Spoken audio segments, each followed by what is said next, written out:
Vamos conversar com o presidente da Associação Nacional dos Procuradores da República, doutor Ubiratã Caseta. Doutor Ubiratã, boa noite, bem-vindo ao Expresso CNN. Mona Lisa falando, o senhor me ouve bem?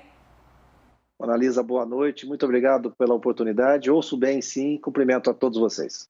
Obrigada ao senhor, porque nada melhor do que falar, então, com os protagonistas da história. A gente abriu essa edição do Expresso contando desde o momento em que a temperatura subiu ali na Câmara dos Deputados e o presidente da Câmara, Arthur Lira, chegou a dizer que, quando a história não dava para resolver ali, a votação não ia acontecer de fato, ele disse que o senhor não tem palavra, que ele não senta mais com o senhor para falar nada a respeito dessa PEC, inclusive que o senhor e os outros representantes teriam feito um acordo ali e não cumpriram.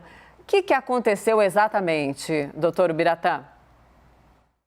Mona Lisa, eu acho que sim, uma guerra de versões. Ontem nós passamos o dia todo na Câmara dos Deputados discutindo um texto que muda a cada instante. Então, nós fomos chamados, conversamos com várias lideranças, e aí quando se falou em conversar, se colocou para o Ministério Público a seguinte situação: nós podemos falar sobre tudo na PEC, menos a questão do corregedor e a composição do CNMP. Peçam o que quiserem, mas não toquem nesses temas.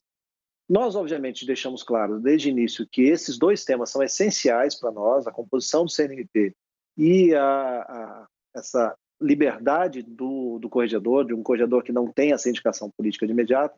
Desde sempre foi dito, esse ponto é um ponto central para nós. Mas, em relação aos outros temas, nós podemos conversar sobre isso. E fomos discutindo, demonstrando o erro em relação ao Código de Ética, uma falsa compreensão disso. Enfim, avançamos, ficamos lá. Eu saí da Câmara ontem, era mais de 11 da noite, e o presidente Lira nos colocou: nós avançamos nesses itens se vocês derem uma nota dizendo que apoiam a PEC. Isso foi dito, eu disse a ele pessoalmente numa mesa de reunião: presidente, eu honro minha palavra. Minha palavra é uma das poucas coisas que eu tenho. Eu não posso lhe entregar isso. Eu posso lhe dizer que nós reconheceremos avanços, se eles existirem, a partir do texto, mas nós não abrimos mão da crítica à PEC. Fizemos isso ontem à noite, dissemos a ele que não havia condições de uma uniformidade com o CNPG, com as diversas associações, e hoje pela manhã divulgamos as nossas notas, dizendo o que pensamos da PEC, reafirmando o que nós sempre dissemos. Então não há quebra de palavra, não há nenhum tipo de quebra de acordo ou palavra dada e não cumprida. Doutor, minha dúvida é: a que se deve alguém elaborar, levar essa proposta a cabo e o momento, principalmente, né? Essa PEC, ela não é de hoje, né? Ela já havia sido proposta. O que mudou que hoje é possível que uma PEC dessa seja praticamente aprovada, né? Ela deve ser aprovada na semana que vem, do que há 1 ano, ou há 3 anos, ou há 5 anos, que não havia, aparentemente, condições para que algo nesse teor fosse aprovado. O que mudou? Boa noite, Caio. Eu acho que nós temos que reconhecer que a relação do Ministério Público com a política entrou num processo de estressamento profundo. Isso não começou com a Lava Jato, mas é um processo que a Lava Jato tornou mais agudo. Já há muitos anos nós vemos os parlamentares reclamando da atuação do Ministério Público junto aos municípios, junto aos prefeitos. O processo todo da investigação da Lava Jato tem uma ampliação nisso. E nesse momento de polarização que nós vivemos fora do parlamento, mas também dentro do parlamento, essa relação do Ministério Público com o parlamento vem sendo explorada para a mudança nas legislações. Nós tivemos isso diretamente na questão da lei de improbidade administrativa e estamos vendo isso agora. Nós não investimos nessa demonização da política, mas nós estamos sofrendo com isso. Então é um momento de trazer o debate com o parlamento a um outro patamar, a um patamar em que as questões não fiquem presas a um sentimento de revanche ou qualquer coisa semelhante. Eu evito usar esses slogans porque eles não colaboram, mas o importante é que nós tenhamos com o parlamento uma discussão honesta e pensando no futuro, não apenas um olhar para o que aconteceu nos últimos anos, pelo lado positivo e pelo lado negativo. Agora quem chega também é a Renata Agostini. Renata, por favor. Doutor Ubiratã, boa noite. Quero ir um pouco na linha do que o meu colega Caio estava trazendo aqui ao debate. Quando a gente fala de uma reação à Lava Jato ou esse processo desencadeado pelas forças-tarefas, a gente vê que houve, primeiro, uma reação dentro do próprio Ministério Público. As forças-tarefas não deixaram de existir.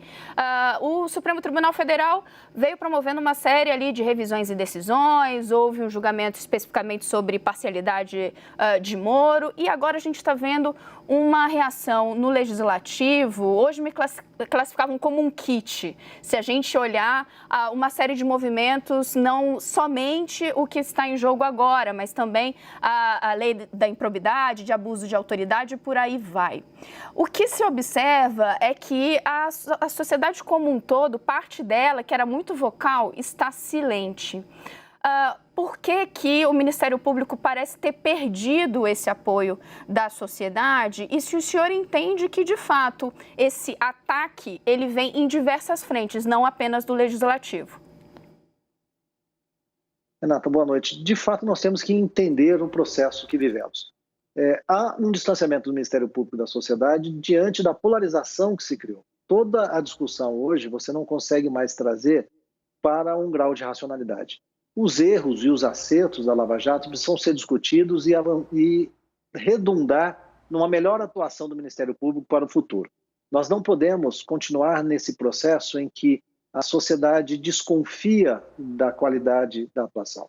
E veja, nós estamos passando por um processo que também acaba diminuindo o Ministério Público em outra análise. O Ministério Público não é apenas Lava Jato. Nunca foi. Nós temos uma atuação muito grande na questão ambiental, na questão indígena, em todos os outros ramos que atuam com direitos fundamentais. Mas isso se tornou invisível.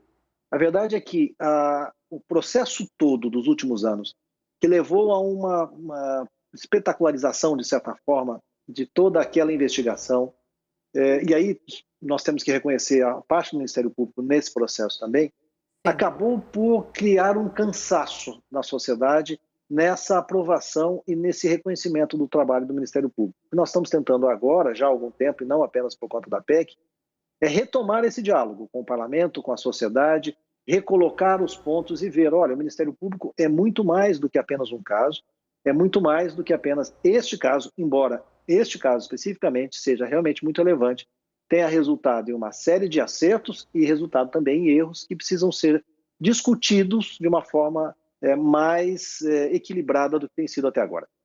Sim, doutor Ubiratã, Mona Lisa aqui mais uma vez. O senhor disse que estamos tentando retomar, né, o diálogo com a classe política, com a sociedade brasileira, mas pela declaração de hoje do presidente Arthur Lira, parece que ali com ele não há mais uma retomada de interlocução, até porque ele disse que o senhor não tem palavra, né? E aí era essa pergunta que eu fiz antes do senhor aparecer aqui na tela frisado para mim.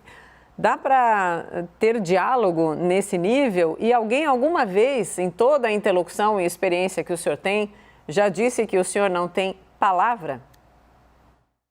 Não, Mona Lisa, por vários motivos, eu que tenho 25 anos de Ministério Público, tenho a honra de dizer que sempre honrei minha palavra e sempre fui transparente.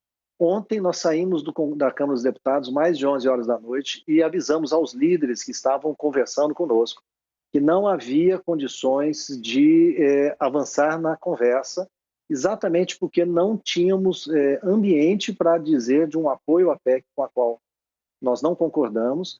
Isso foi dito ao presidente Lira, foi dito aos líderes. Houve uma sensação de frustração muito grande naquele momento, porque se passou várias horas nesse debate, mas foi falado de uma forma muito clara e foi dito com todas as letras.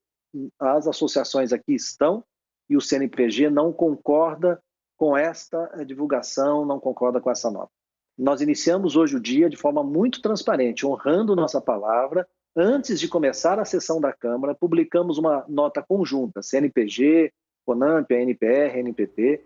A ANPR publicou uma nota própria e fomos à Câmara dos Deputados já com essa posição conhecida, externada, sem nenhuma surpresa para ninguém. Então, é muito caro para nós, na nossa atuação, o cumprimento da palavra, e nós sabemos que a política é feita desses acordos, e o risco que seria para nós romper um acordo desse. Então, nós dissemos muito claramente onde poderíamos chegar e dissemos ontem à noite ainda que não havia sido possível a negociação nos termos postos pelo Congresso, pela Câmara. Mas, continuando, eu espero que essa postura de fechamento das portas não passe de um momento, de uma frase infeliz, porque nós, da ANPR e das outras associações, nós estamos dispostos a um debate, sabendo e já colocando claramente que nós não concordamos com a escolha do corregedor e não concordamos com a composição do Conselho. Inegociáveis essas questões? Analisa, sim, nós não podemos negociar com algo que não é nosso. Nós não estamos discutindo aqui uma questão corporativista, nós estamos discutindo aqui uma questão da sociedade. Sim. Não é o Biratã que será apenado por conta dessa mudança. É a sociedade, porque os membros do Ministério Público ficarão com a sua atuação coagida. Nós não teremos condições de ter independência, e a independência é essencial. Eu posso lhe dizer, por exemplo, que trabalhei mais de 20 anos na Amazônia. Eu estive à frente de praticamente todas as ações que discutiram Belo Monte. Sem essa retaguarda da independência, muito provavelmente essa discussão não teria ocorrido.